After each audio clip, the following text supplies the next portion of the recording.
Those stories shortly, but first, politics has overtaken the weekend's asylum seeker tragedy off Indonesia.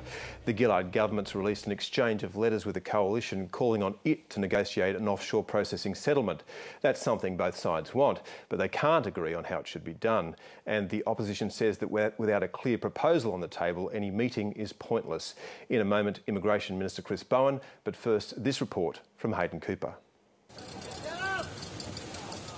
Off the coast of Java, the solemn search for survivors goes on.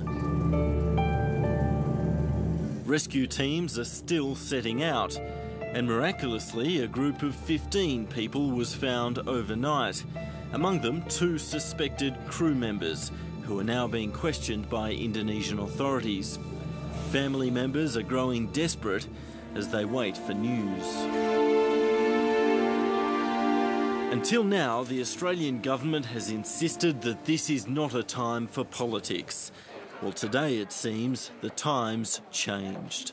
You would have thought it was just possible that Mr Abbott would have agreed to a very straightforward proposition that the 2 ministers sit down and have a yarn about where we could go from here, but he said no to that, and that's unfortunate. I think the government is trying to provide a smokescreen to avoid the need to actually deal with the hard discussions they have to have internally about how they fix this mess. When the Immigration Minister stepped up to hold a press conference in Sydney, it was clear the political truce had come to an end.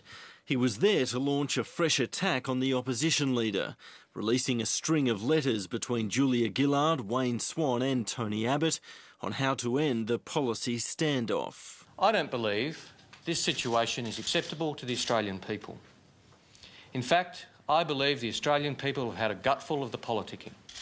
They want Labor and Liberal politicians to work together to sort this out. The Prime Minister first wrote to Mr Abbott last Wednesday, and the letters reveal a new effort by the government to resurrect offshore processing. It is in the national interest to resolve this matter, she wrote, even if we do not agree on the preferred policy response. The opposition leader's reply was blunt. This is a problem that you have created and that is your responsibility to solve. In essence, the government was suggesting a meeting between the minister and his opposition counterpart, so the 2 sides could thrash out a new way forward and work out their differences. But without a new policy from the government, it was rejected.